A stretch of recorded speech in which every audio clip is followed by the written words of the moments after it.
nombre es Jiker Gómez y le voy a hablar sobre los paradigmas de la modernidad y la posmodernidad. Un paradigma es un modelo de investigación que ha sido aceptado por un grupo de científicos que sirve de dirección y guía al investigador en los aspectos epistemológicos, ontológicos, metodológicos y axiológicos para así poder emprender cualquier tipo de investigación. Tenemos el método deductivo. Este consiste en extraer una conclusión con base en una premisa o una serie de proposiciones que se asumen como verdaderas. Lo anterior quiere decir que se está utilizando la lógica para obtener un resultado, solo con base en un conjunto de afirmaciones que sean por cierto. Mediante este método se va a lo general como las leyes o principios a lo más particular como la realidad de un caso concreto. Cabe señalar que la veracidad de la conclusión dependerá de la validez de las premisas tomadas como base o referencia. Dentro de los métodos deductivos se encuentran dos tipos, uno directo que es parte de una sola premisa y uno indirecto que se utilizan dos o más premisas que son contrastadas usualmente. Una contiene una afirmación universal y la otra un hecho particular. El método inductivo es una estrategia de racionamiento que se basa en la inducción, para ello procede a partir de premisas particulares para generar conclusiones generales. En este sentido, el método inductivo opera realizando generalizaciones amplias apoyándose en observaciones específicas. Esto es así porque las premisas son las que proporcionan las evidencias que dotan de veracidad una conclusión. Sigue una serie de pasos. Inicia por la observación de determinados hechos, los cuales registra, analiza y controla. Luego clasifica la información obtenida, establece patrones, hace generalizaciones de todo para no inferir en todo lo anterior una explicación o una teoría. El método analítico sintético es aquel método de investigación que consiste en la desmembración de un todo, descomponiéndolo en sus partes o elementos para así poder observar las causas, la naturaleza y los efectos para relacionar cada reacción mediante la elaboración de una síntesis general del fenómeno estudiado. Procedimiento. Se descompone y se distinguen los elementos de un todo, se revisa ordenadamente cada uno de ellos por separado y se tiende a reconstruir un todo a partir de los elementos estudiados por el análisis. El método de observación. La observación consiste en saber seleccionar aquello que creemos que se puede decir para saber observar, es saber relacionar. Para la observación, lo primero es plantear previamente qué es lo que me interesa observar, en definitiva, haber seleccionado un objetivo claro de observación. Existen tres niveles de sistematización. La sistemática es el conocido ojímetro para dar información sobre una actuación determinada o las observaciones sin planificación previa. La semisistemática, que los objetivos se fijan a priori, precisan orden y tiempo. Y la sistemática, que intenta agrupar la información que se requiere para categorizar hechos, conductas y eventos que se han de observar. Ahora bien, los paradigmas de la posmodernidad. Tenemos el método hermenéutico, que se inspira en el método de interpretación filosófica y de la interpretación estética. La metodología hermenéutica se basa en la idea de que en toda comprensión se da una relación circular entre lo general y lo particular, que no puede ser cubierta con un esquema de sustitución. La actitud del método es dialéctico. ¿Para qué? Para acceder a la comprensión debemos pasarnos bajo la dirección del tema y la actitud. El principal objetivo es poner en suspenso el asunto en todas sus posibilidades. El método fenomenológico admite explorar en la conciencia de las personas, es decir, entender la esencia de la misma, el modo de percibir la vida a través de los significados que los rodean y son individuos en la vida psíquica de la persona. El método etnográfico. La etnografía se encarga de velar los significados de las acciones emprendidas por las personas dentro de sus grupos sociales, aportando desde una visión holística la percepción más convincente para la indagación, la comprensión y las interrelaciones sociales. El enfoque etnográfico se apoya en la convicción de que las tradiciones, roles, valores y normas para que poco a poco se vayan regularizando la conducta individual y de un grupo en una forma adecuada. El método biográfico. Este consiste en o constituye una metodología de investigación cualitativa. Integra los relatos de toda una vida o determinadas etapas o acontecimientos biográficos que vivió la persona de estudio, a partir también de los documentos que se puedan obtener del mismo, con el propósito de que de aceptar y de conocer la percepción realidad social de la persona estudiada. Esto sigue un torno de ejemplos básicos, se valora sus potenciales y se limita así como sus fundamentos teóricos más relevantes de la persona estudiada.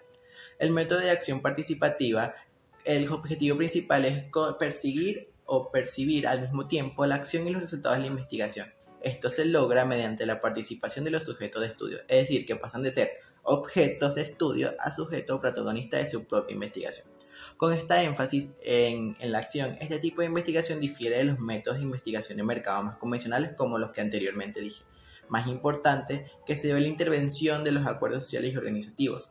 De esta manera, la investigación de acción participativa emerge como un enfoque útil para mejorar la forma en que aprendemos y la forma en que manejamos procesos de áreas y sectores, como los sociales y ambientales, por ejemplo. La investigación de acción participativa mejora una situación y la investigación es parte del proceso para desarrollar el conocimiento público, que se suman las teorías de acción que darán pie a procesos de colaboración similares. En nosotros, o la persona como tal, va a hacer su propio estudio, va a ser él el dueño o va a participar en lo que la persona o el investigador está realizando. Muchas gracias. Mi nombre es Estefanía Quintero y a continuación les voy a explicar los diferentes pasos para una investigación científica. ¿Pero qué es una investigación científica? Esto no es más que un proceso dinámico que se caracteriza por ser riguroso y conducir a la adquisición de nuevos conocimientos. Esto tiene diferentes funciones como describir, explicar, comprender y controlar hechos, fenómenos y comportamientos a través de diferentes pasos que explico a continuación, como la portada. La portada o primera página de un trabajo de investigación contiene un membrete en donde nombra a la institución u organización por el cual se realiza, el título de la investigación, así como también el nombre de los participantes y tutor. De esta misma forma contiene la unidad curricular, la carrera y la fecha de emisión del mismo. Seguidamente tiene una introducción y quiero referirme a la introducción como la parte que da la apertura del trabajo, que ambienta y dirige al lector en su lectura. Asimismo, le da sentido y significado a medida que va informando el tema a tratar. Fundamenta el estudio y define los objetivos que fomentan el estudio. De esta misma forma, se centra en los objetivos y el porqué, la utilidad y la importancia del trabajo a realizar. En pocas palabras, la introducción permite conocer el contenido que ofrece el autor. Continuando con la estructura de una investigación científica, encontramos diferentes capítulos, como por ejemplo el capítulo 1 denominado el problema. Este capítulo se centra en presentar un enfoque metodológico de la investigación, planteando el problema, presentando la justificación de la investigación, resaltando los objetivos tanto generales como específicos y destacando también los alcances y limitaciones de nuestra investigación. En pocas palabras, se describe todo el contenido de la investigación a realizar. El planteamiento del problema. El planteamiento del problema es una parte de la tesis, trabajo o proyecto de investigación en donde se expone el asunto o cuestión que se desea aclarar. En la metodología científica, el planteamiento del problema es la base de todo estudio o proyecto, porque allí se va a definir, afinar y estructurar la idea central de nuestra investigación. A través de los diferentes pasos que vamos a recorrer, el planteamiento del problema es el esencial para definir el éxito de nuestra investigación. La justificación de la investigación. La justificación de la investigación es la parte de un proyecto científico en la cual se presentan las razones y argumentos que ha llevado a una persona a realizar dicha investigación, explicando la relevancia social que éste va a tener. Los objetivos de la investigación. El objetivo está constituido por un conjunto de ideas que van a plantear un problema. Los objetivos son imprescindibles ya que indican lo que se espera de dicha investigación y definen la forma en que se alcanzará el resultado. Plantear un problema o un objetivo determina la meta a la que se aspira a llegar mediante una investigación. En pocas palabras, los objetivos no son más que propósitos que tiene el investigador para realizar dicha investigación. El objetivo general es un propósito general que tiene el investigador y de acuerdo con Arias 2006, el objetivo general no es más que el fin concreto por el cual se realiza la investigación. Los objetivos específicos son propósitos específicos por los cuales se puede realizar el objetivo general y de acuerdo con Arias 2006, el objetivo específico indica en qué manera se puede realizar el objetivo general. Alcances y limitaciones de la investigación. Los alcances nos indican con cierto grado de precisión qué se debe esperar o a qué aspectos se debe alcanzar con nuestra investigación. Y las limitaciones nos indican los aspectos que quedan por fuera de cobertura. No son aquellas dificultades a la hora de la realización de nuestra investigación, sino aquellas fronteras hasta donde se pueden llegar las aspiraciones de nuestra investigación. Continuando con la estructura de la investigación científica, el capítulo número 2, llamado Marco Teórico, es en el cual se indaga sobre los antecedentes de la investigación. Se plantean las bases teóricas y legales y se analizan en torno a las diferentes hipótesis. De la misma forma, se hace énfasis en la importancia de la operacionalización de las variables y de los niveles de medición y se realiza lo que es la definición de términos básicos. Según Arias 2013, el marco teórico es el punto que hace referencia documental y bibliográfica que consiste en la recopilación recopilación de diferentes posturas, autores y conceptos para que tengan una base en nuestra investigación a realizar. Antecedentes de la investigación. Los antecedentes de la investigación no son más que trabajos realizados con anterioridad que nos ayudan a sustentar nuestra información y nuestra investigación. Estos pueden ser tesis, trabajos de grado o proyectos de investigación que tienen como importancia orientarnos y hacernos punto de referencia para guiarnos en el tema. De esta misma forma nos ayudan a estabilizar nuestra investigación con bases de sólidos argumentos. Estas bases pueden ser como las bases teóricas. Las bases teóricas se refieren al desarrollo de aspectos generales de nuestro tema, que comprenden un conjunto de conocimientos y propósitos que contribuyen al punto de vista que se desea explicar en nuestra investigación. Las bases legales no son más que aquellas leyes que sustentan de forma legal el desarrollo de un proyecto. Las bases son aquellas reglas o normas que nos ayudan de forma legal a sustentar nuestra información. Las hipótesis. Las hipótesis no son aquellas preguntas tentativas sobre el fenómeno o problema que se está investigando. De esta misma forma también puede partir desde la observación o la experimentación. La operacionalización de las variables es un proceso metodológico que consiste en descomponer deductivamente diferentes variables para convertir un concepto general en uno más específico. Continuamente, con lo que es la definición de términos básicos, es nuestro glosario que se corresponde al capítulo 2 para definir diferentes términos tanto específicos como básicos para que nuevos lectores en un futuro tengan una fuente de información nueva y de nuevo conocimiento. Gracias. Hola, mi nombre es Edgar Escobar. Continuando con lo mencionado anteriormente por mi compañera Estefanía, vamos a abordar lo que es el capítulo 3, también denominado marco metodológico. El mismo necesita una serie de pasos que deben cumplirse o una estructura que se debe llevar para poder realizarse. La primera de estas es determinar el tipo de investigación científica que se está llevando a cabo. Para esto, la investigación científica puede clasificarse desde distintos ámbitos. El primero de estos es la investigación científica según su propósito. Esta se subdivide en dos investigaciones, las cuales son la investigación pura, que es aquella que intenta aumentar los conocimientos teóricos de una materia, y la investigación aplicada, que es la que apunta a descubrir conocimientos que tengan una aplicación inmediata en la realidad. Asimismo, también tenemos la agrupación de la investigación según los conocimientos previos. Esta se subdivide en lo que es la investigación exploratoria, que es aquella que busca una visión general de un nuevo tema de estudio, la investigación descriptiva, que es la que busca dar a conocer la estructura o el funcionamiento de alguna cuestión, y la investigación explicativa, que es la que busca encontrar las leyes que determinan ciertos comportamientos. Asimismo, también tenemos lo que es la investigación según los datos. Esta se subdivide o clasifica en lo que viene a ser la investigación cuantitativa, que es aquella que sus datos pueden ser expresados de forma numérica, y la investigación cualitativa, que es aquella que sus datos no pueden ser expresados de forma numérica. Y por último tenemos la investigación según los medios que se tengan que investigar. Esta se subdivide en tres investigaciones, las cuales son la investigación documental, que es aquella que analiza datos obtenidos de diferentes fuentes. También tenemos lo que es la investigación de campo, la cual recoge los datos desde el lugar donde se produce el hecho. Y por último tenemos la investigación experimental, que es aquella donde el investigador crea las condiciones para establecer la relación causa-efecto del fenómeno. Una vez que hayamos identificado el tipo de investigación que se está llevando a cabo, debemos delimitar la misma. Para esto debemos enfocar en términos concretos el área de interés, especificar sus alcances y determinar sus límites. Es decir, llevar el problema de investigación de una situación o dificultad muy grande, de difícil solución, a una realidad concreta, fácil de manejar.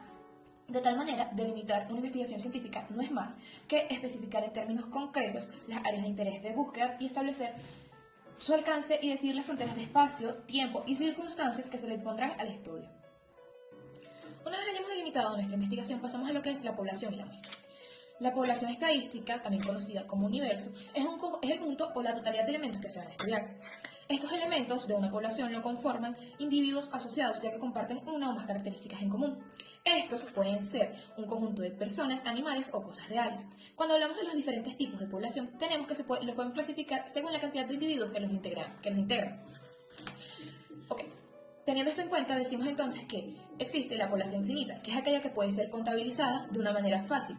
Tenemos la población infinita, que es aquella que es tan grande que se le hace intangible al investigador.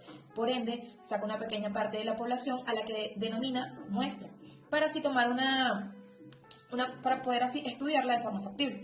Luego tenemos lo que es una población real. Estas son grupos de integrantes tangibles. Un claro ejemplo de esta es por lo menos la cantidad de animales que puede haber dentro de un zoológico. Y por último tenemos una población hipotética, que son aquellas poblaciones posibles que se pueden dar ante alguna eventualidad. Un ejemplo de esta es la cantidad de bebés prematuros que pueden nacer en un hospital. Cuando ya hablamos de la muestra, como lo mencioné anteriormente, son una representación pequeña de la población donde sus elementos comparten características comunes o similares. Este se utiliza más que todo cuando la población es tan grande que no se puede estudiar de una manera factible debido a que no se puede contabilizar fácilmente. Ya dentro de esto también existe una clasificación, pero esta se subdivide en dos partes, lo que vendría a ser el muestreo aleatorio, que es aquella que es simplemente al azar, y el muestreo no aleatorio o por selección intencionada.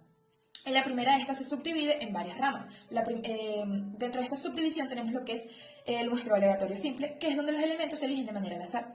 Luego tenemos lo que es el muestreo sistemático, donde se elige simplemente el primer individuo de manera al azar y luego se recogen a intervalos constantes los elementos restantes. Asimismo, también tenemos lo que vendría a ser el muestreo estratificado, que es donde se realiza dividiendo la población en partes o estratos que responden a características establecidas y luego se eligen aleatoriamente a los individuos que se van a estudiar. Y por último, dentro de esta primera clasificación tenemos lo que es el muestreo por conglomerado, que es donde se divide la población en grupos heterogéneos y estos a su vez en grupos homogéneos, con características comunes para ser estudiados de acuerdo a lo requerido por el investigador. Ya cuando hablamos del muestreo no aleatorio o por selección intencionada, este se elige con base en el manejo de lo que va a hacer el investigador, por base en la información de los elementos que se van a estudiar y por lo que representan una muestra que puede ser completamente subjetiva dependiendo de lo que vaya a hacer el investigador. Teniendo esto en cuenta, vamos entonces a lo que viene a ser la validez y confiabilidad del instrumento. Cuando hablamos de validez de un instrumento, para poder determinarla, debemos simplemente respondernos a la pregunta de con qué finalidad corresponde el universo o la población al atributo que se le va a medir, ya que la validez de un instrumento consiste en que mida aquello que debe medir. Para estimar esta validez es necesario saber a ciencia cierta qué rasgos o características se deben estudiar, y a este rasgo o característica se le denomina variable criterio. Asimismo, existen tres tipos de validez. La primera de estas es la validez de contenido, la cual se refiere al grado en que un instrumento refleja un dominio específico del contenido del que se quiere medir. También tenemos lo que es la validez de constructo, que es aquella que intenta responder a la simple pregunta de hasta dónde el instrumento mide realmente un rasgo determinado y con cuánta eficiencia lo hace. Respecto a esto, Ground en 1976 nos señala que esta validez interesa cuando se quiere usar el desempeño de los sujetos con el instrumento para inferir la posición de ciertos rasgos. Y por último tenemos lo que viene a ser la validez predictiva o de criterio externo, también denominada validez empírica. Esta se asocia con la visión de futuro, ya que determina hasta dónde se puede anticipar el desempeño futuro de una persona en una actividad determinada. Ya cuando vamos a hablar un poco sobre lo que viene a ser la confiabilidad, este término simplemente designa la exactitud con que un conjunto de puntajes de pruebas miden lo que tendrían que medir. Para esto podemos mencionar distintos tipos de métodos para estimar la confiabilidad. Uno de estos puede ser el método test-retest, que es una forma de estimar la confiabilidad de un test o cuestionario, ya que este se debe administrar 2 veces al mismo grupo y correlacionar las puntuaciones obtenidas. Asimismo, este tipo de test tiene una desventaja, de que los puntajes pueden verse afectados por el recuerdo o la práctica del mismo. Este procedimiento no es adecuado para aplicar la prueba de conocimientos, sino más para la medición de aptitudes físicas y atléticas, o test de personalidad y motores. También tenemos lo que es el método común de división por mitades, o EMI-test. Este es un método que computa el coeficiente de correlación entre los puntajes de las dos mitades del test o cuestionario aplicado. Esto suponiendo que ambas mitades son paralelas, tienen igual longitud y varianza entre sí, porque se estima que el coeficiente de confiabilidad de Spermer-Brown establece la correlación entre los dos puntos de las dos mitades del test a través del método de puntajes directos y correlación de R-Person. Y por último tendremos lo que vendría a ser el método de división por mitades de Rullo, el cual utiliza el test de división de mitades, pero su método no supone que necesariamente las varianzas iguales en los coeficientes de conciencia interna. Luego de esto, y como último punto del capítulo 3, tenemos lo que son los instrumentos y técnicas de recolección de datos.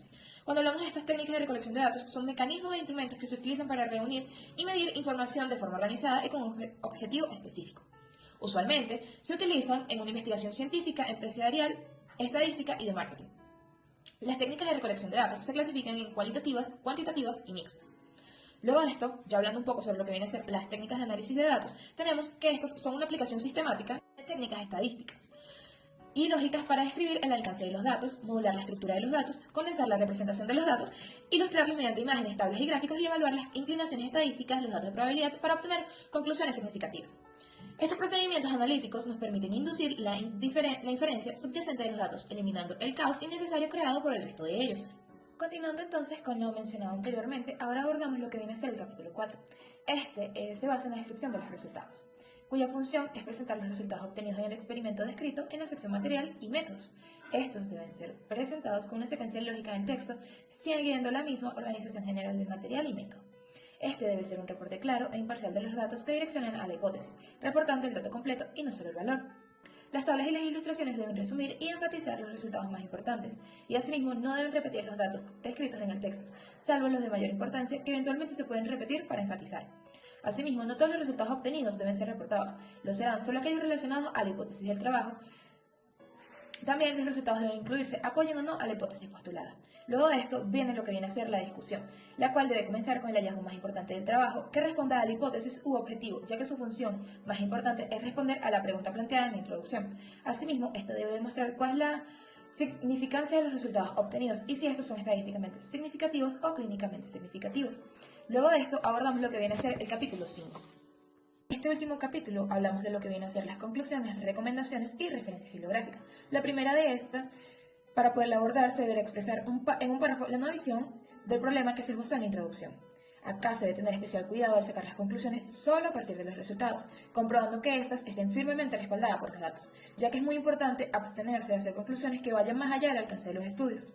Cuando hablamos de las recomendaciones, en un estudio de investigación, estas están dirigidas a proporcionar sugerencias a la luz de los resultados. En este sentido, las recomendaciones están dirigidas a 1. Sugerir respecto a la forma de mejorar los métodos de estudio. 2. Sugerir acciones específicas en base a las consecuencias. Y 3. Las sugerencias para futuras investigaciones. Ya cuando hablamos de referencias bibliográficas, hacemos énfasis a todos aquellos libros, páginas o anotaciones que hayamos podido recolectar a través de toda la investigación, las cuales estén validadas o tengan algún tipo de comprobación de que sea una información versátil y verdadera, ya que la vamos a utilizar en un trabajo y esta debe estar verificada para poder ser avalada en nuestra propia investigación.